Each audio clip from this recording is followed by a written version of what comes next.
तो मैंने एक दिन बैठे बैठे सोचा कि अगर दीवारें तोड़ दी जाएं तो छत बचेगी,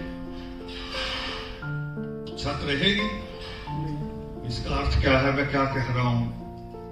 फिर समाज ही नहीं बचेगा, इंसान ही नहीं बचेगा।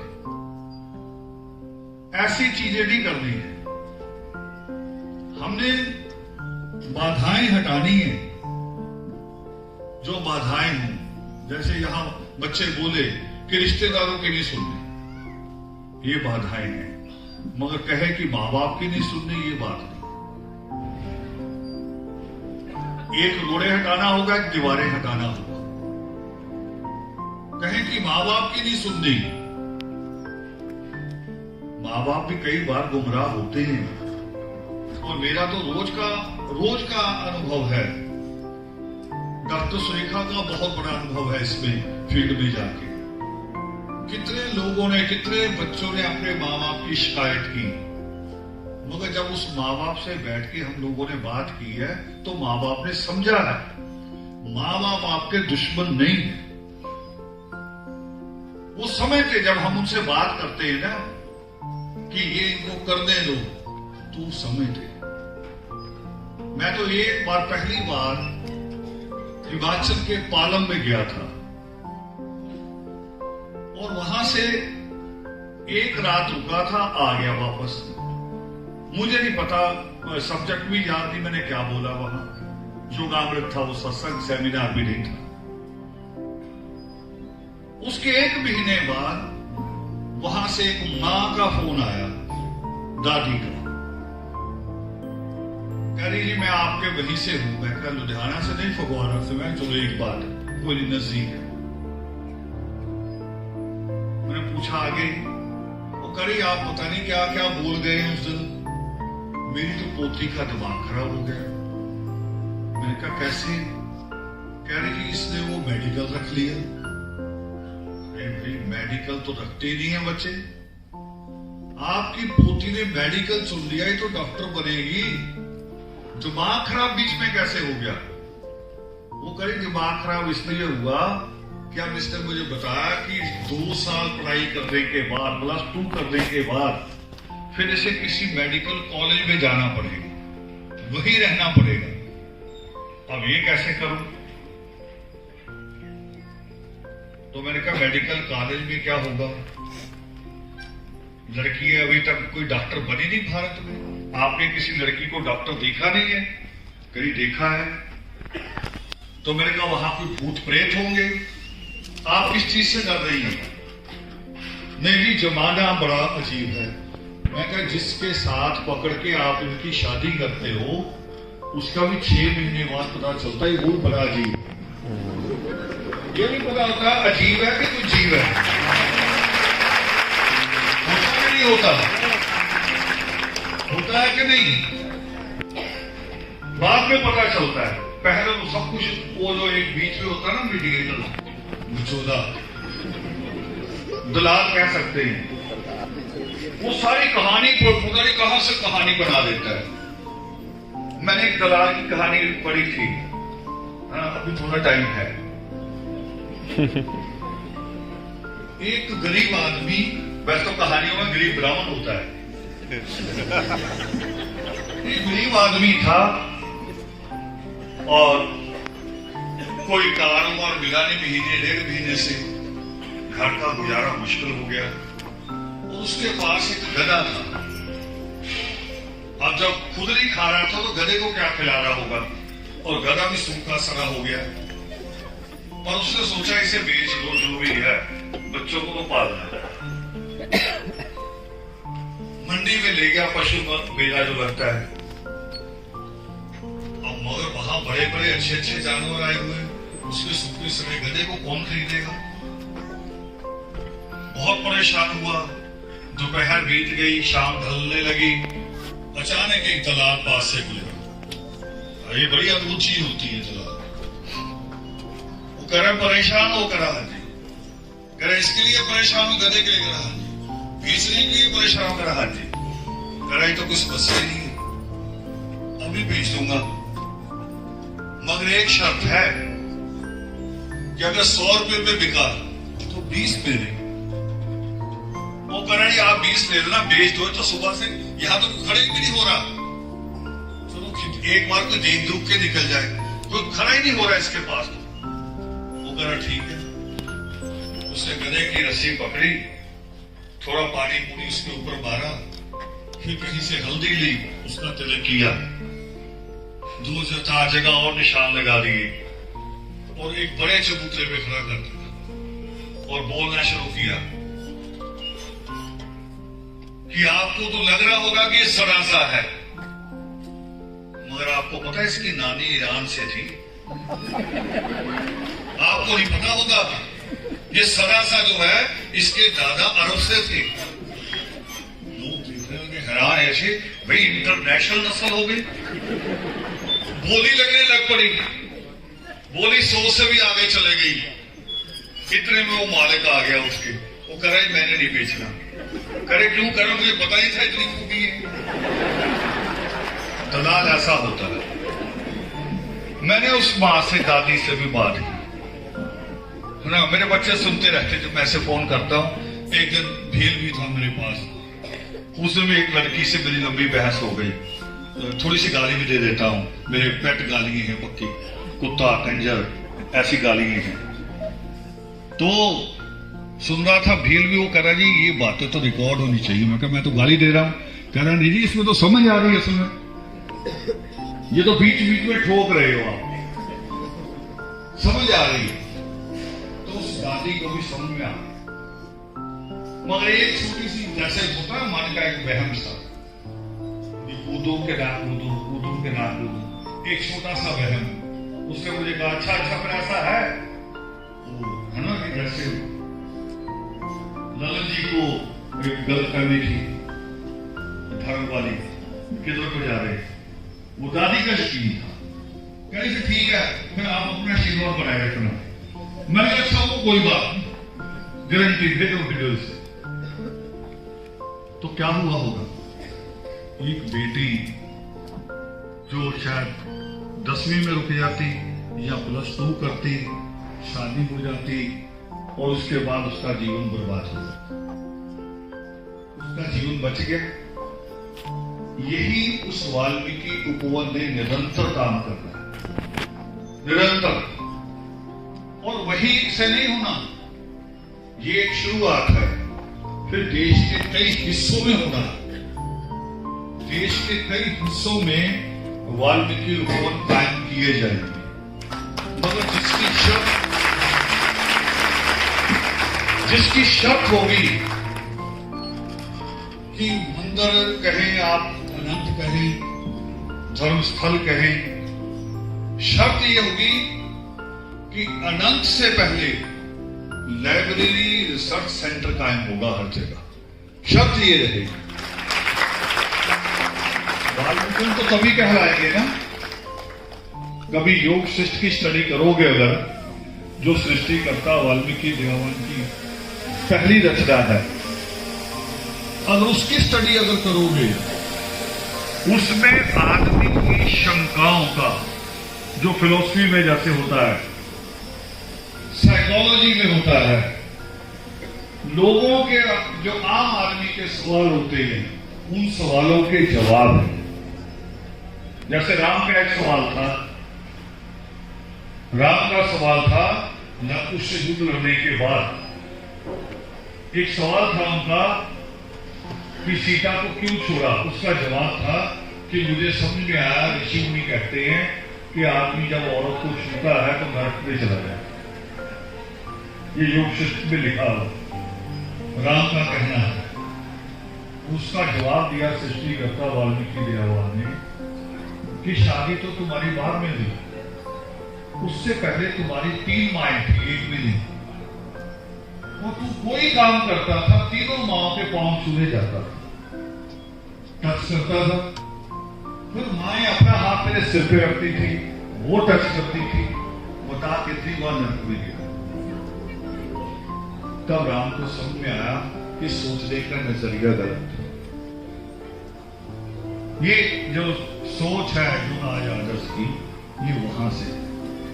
तो इसलिए रास्ते के जो रोड़े हैं, बाधाएं हैं, उनको हटाना है, दीवारों को नहीं। दीवारों को तो बना के रखना है ताकि आपकी छत मजबूत रहे। ओए, बंदे बन के बैठ जाओ, ये तुम्हारी लाइन है। ये जो 3-4 तुम बैठी हो। दूसरा मेरे सामने जो सवाल जिस पे मैंने बात कर दी है,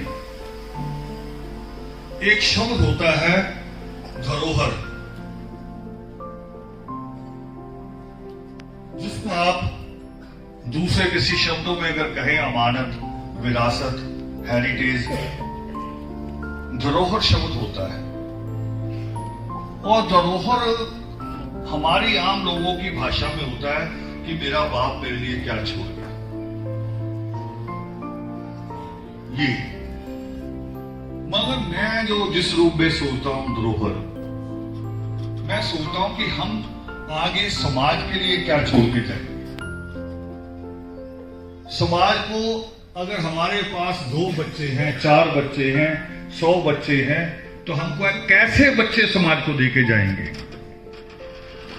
फिरोजपुर की कॉलेज की एक बेटी का सवाल था कि मेरी माँ रोज कहती समाज खराब है, मेरी सहेली की माँ भी कहती समाज खराब है, मुझे ये बताओ उसका समाज कौन सा और मेरा कौन सा। समाज तो एक ही है। यानी हम समाज में क्या छोड़ के जाते हैं पीछे, कैसी औलाद छोड़ के जाते हैं, समाज हमारे बाद में वैसा बनता है, वैसा ही समाज बनता है जैसा हम छोड़ के जाते हैं। अब यहां पर मेरी यहां जो बात है धरोहर, हो सकता है इसमें हमारे मित्र सहमत ना हो, क्योंकि इनके पास बहुत विशाल सोच है और उस सोच को मैं भी समझने की कोशिश करता हूं। मगर मैं जहां खड़ा हूं, वो कहते ना कि कोई कहता कूद जाओ कूद जाओ, मगर जो आदमी खड़ा उसे पता है कि मेरे नीचे माइल लगी, बम लगा है, कूदूंगा तो पहले ही फट जाऊंगा, पहले मैं फटूंगा। मुझे पता कि मैं कहां खड़ा हूं, मेरा समाज कहां खड़ा है। मैं उस नजरिए से सोच रहा हूं कि कूदूं कि ना कूदूं। मैं उस धरोहर की बात कर रहा हूं, मैं धरोहर की बात कर रहा हूं आप जैसों की। यहां सवाल उठाया गया था, तो चेता ने कहा कि बाबा साहब को भी लोगों ने धोखा दे दिया, पढ़े लिखे लोगों ने, कितने लोग साथ रहेंगे। मगर मैं इससे थोड़ा और आगे की बात सोच रहा हूं, थोड़ा और ज्यादा आगे की। मैं ये नहीं सोच रहा हूं कि मुझे मेरे साथ क्या करोगे, मैं ये सोच रहा हूं आप कौम के साथ क्या करोगे। क्योंकि एक बहुत केस आने शुरू हुए हैं, अचानक ही बताते हैं लोग, और बताते भी हंसते हंसते कि जी लड़का पढ़ रहा था यूनिवर्सिटी में और वहां फिर उसे एक लड़की पसंद आई, है तो नहीं कौम की, मगर वो मान गए। और वो तो मान ही जाएंगे, जब तुम्हारा लड़का पीछा नहीं छोड़ेगा वो तो मान ही जाएंगे। मगर उसके बाद ये बताओ, रस्में जब होंगी वो छोड़ दो, रस्मों के बाद जब जीवन शुरू होगा वो लड़का हमारा रहेगा। ऐसी अगर लड़की होगी तो लड़की हमारी रहेगी, तो हमारे पास क्या बचा, इस हाथ में क्या रहा है। हम इसलिए नहीं जोर लगा रहे। मैंने शुरू में एक लाइन बोली कि मिले जुले भारत मुझे पसंद है, सारी कौमें सारे धर्म मुझे पसंद है, मगर कीचड़ में निकालने के लिए मुझे बहुत सारे हाथों की जरूरत है। मैं कहता हूं साथी हाथ बनाना, और साथी किसी और का हाथ पकड़ के निकल जाए, तो इस आंदोलन का क्या बनेगा। इसके मैं सख्त खिलाफ हूं, सख्त खिलाफ हूं। हाँ, जिस दिन आप बराबर आ जाओगे दूसरी कौमों के, फिर सोच लेना। जब आप बराबर आ जाओगे ना आपका रुतबा, अभी तो रुतबा बराबर लेना है। यहां शहर का आदमी कभी कभी सोने की चेन पहन के तिलक लगा के निकलता है, सोचता सब पंडित जी कहेंगे मुझे। गांव का आदमी पगड़ी पहन के निकलता है, सोचता है सब सरदार जी कहेंगे, मगर पीछे से दोनों को चूड़ा कहा है। ये सच है कि नहीं है? है कि नहीं ये सच? तो उस चूड़े से जब ऊपर उठ जाओगे ना, दूसरे समाजों ने रिकॉग्नाइज कर दिया कि चूड़ा होने का मतलब बड़ा अधिकारी होना, बड़ी सभ्य कौम होना है। उस वक्त सोच लेना ऐसी बातें। अभी मेरी थोड़ी सोच कट्टर लगेगी हमारे साथियों को, मगर आज यही जरूरत है, इस धरोहर को बचाने की जरूरत है, और उसमें एक और काम करने की जरूरत है। करते क्या है आप? अगर आपकी लड़की ने दूसरा लड़का पसंद कर लिया, फिर पता आपके क्या शब्द होते हैं? अब तू हमारे लिए मर गई, शक्ल मत दिखाना, इस घर की दहलीज पे मत चढ़ना, यही होते हैं। अगर आपका लड़का लड़की ले आया, फिर उसका स्वागत करते, पूरे मोहल्ले में बताते फिरते हैं। जब आप ये बताओगे कि ये लड़की वाल्मीकि नहीं, ब्राह्मणों की है, बलिए की है, जाट की है, गुज्जर की, किसी की भी, उसका पता दूसरा अर्थ क्या है कि हम तो बड़े नीच हैं, हम कमीन हैं, ये बड़ों की आदत। आप अपने आप को नीच साबित करते घूमते होते, अपने आप को नीचा दिखा रहे होते हैं कि अपना थोड़ा सा अपना भी स्वाभिमान बनाओ। दोस्त बनाना बुरी बात नहीं, दोस्त बनाओ और दोस्ती का रिश्ता निभाओ भी, मगर ऐसे नहीं कि कौन से हट गए। और हमारे जम्मू के मंच पे, जम्मू में सेमिनार था, जब हाथ जोड़ के मधुलिका जी ने ये कहा, शब्द बोले कि मैं उस कौम से आती हूं जिसने आपके ऊपर जुल्म किया, और उस कौम के इस जुल्म का हिस्सा तो नहीं हूं, मगर उस कौम का हिस्सा हूं, इसलिए हाथ जोड़ के आपसे माफी मांगती हूं।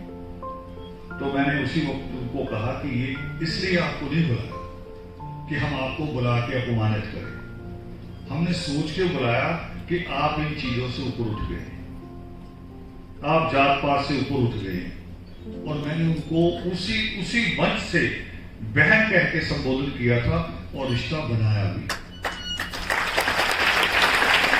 यहां भी है, अगर प्रचेता बेटी है यहां, तो गजाला जी भी बेटी की तरह बैठी। ये रिश्ते बनाने में कोई कोताही नहीं, कोई बुरा नहीं। हालांकि इन्होंने बिरयानी नहीं खिलाई मुझे बुला के, और मैंने रिश्ता भी इसलिए बनाया है भी अच्छी दावतें भी होंगी, तो हल्का किया आपको, थोड़ी तलखी आ गई थी, मगर इन दो बातों को याद रखो हमेशा। पूरी कौम मिलकर आपके पीछे जोर लगाती है। और मैं ललन जी को बता रहा था, ललन जी जिस सेमिनार में आए थे लखनऊ में 2014 में, वहां दो बच्चे भी आए थे, मंच पे खड़े होकर रोए थे कि हमने +2 मेडिकल कर लिया, आगे मेडिकल कराने के लिए हमारे पास कोई नहीं। और इस संगठन ने हाथ पकड़ा था, और आज वो बच्चे, गिरदारी, आज वो बच्चे पीजी कर रहे हैं। और उनमें एक बच्चा, वो जो संदीप, इतना लायक बच्चा कि पहली पीजी उसने छोड़ दी पास करने के बाद, कि मेरी स्ट्रीम मिलनी चाहिए, माइक्रो में करने हो, वो कह रहे मैंने उसी में कर दी है, दूसरे में नहीं देंगे, दोबारा करूंगा, नंबर ज्यादा लूंगा, अपनी मर्जी का करूंगा। किसी मंच ने, और कौन सा पैसा था हमारे पास, वो जो लोग सत्संग में 10-10 रुपए मत्था टेक जाते हैं, उसी पैसे से उन बच्चों की फीस दी, आकाश की ट्रेनिंग भी कराई और उनके कॉलेज की एडमिशन भी, यही का पैसा। तो ये उस धर्म में और इस धर्म में फर्क है, जिसको पूर्वानंद जी ने रिकॉग्नाइज कर दिया जब कहा कि हम एक सत्संग में शामिल है। ये बात योगेंद्र जी ने भी कही थी, कि ये सच्चा सत्संग है, जहां शिक्षा की बात होती है, जहां कमियों की बात होती है, अपनी कमियों की भी होती है कि हम क्या काम कर रहे हैं, खुद अपनी हमारी गलती है क्या। तो फिर एक बात मेरे बाद मुबारकबाद आपको दूंगा कि बहुत बढ़िया सेमिनार हुआ। और छोटी सी बात छूट गई व्हाट्सएप की। व्हाट्सएप की बात एक समझ लो, छोटी मिसाल दे रहा हूं। अभी भारत में हुआ था कौन सा था, G20 के 20, हाँ G20 हुआ। और भारत के अखबारों ने क्या किया, जो खत्म हुआ उसके बाद कोई खबर नहीं थी उनके पास, एक ही खबर चला दी, बल्कि व्हाट्सएप में भी, चैनलों पर भी कनाडा के प्रधानमंत्री को 36 घंटे बंधक रहना पड़ा। भी आपकी औकात है उसको बंधक बना के रखने की? आपका तो पूरा देश उसका वीजा मांगने के लिए गिड़गिड़ा रहा है, लिटा जा रहा है कि कनाडा का वीजा मिल जाए। वो तो उसका स्वाभिमान है कि उसका जहाज खराब हुआ, वो कह रहा अपना ही जहाज और आएगा देश से, उसी में बैठ के जाऊंगा। उसने आपसे भी मांगी। ये तो चार्टर प्लेन तो यहां भी मिल जाते, कई कंपनियां दे देती, और असली खबर छुपा दी कि अमेरिकन राष्ट्रपति अपने साथ प्रेस को लाए थे। वो चाहते थे प्रेस से बात हो, और हमारा प्रधानमंत्री कहता रहा कि बस और जो मर्जी कर लो, प्रेस के पास आगे ना मत ले जाना, प्रेस के आगे ना ले जाना। क्यों? क्योंकि वो सवाल पूछेंगे, और सवाल से वो डरते हैं। सवाल से कौन डरता है? जो स्कूल ना गया। क्योंकि स्कूल तो सवाल सिखाता है ना। पहले टीचर एक कहानी सिखाता है, फिर कहानी में से सवाल सिखाता है, कहानी में से ही सवाल आते हैं ना। सवाल करना सिखाती है शिक्षा।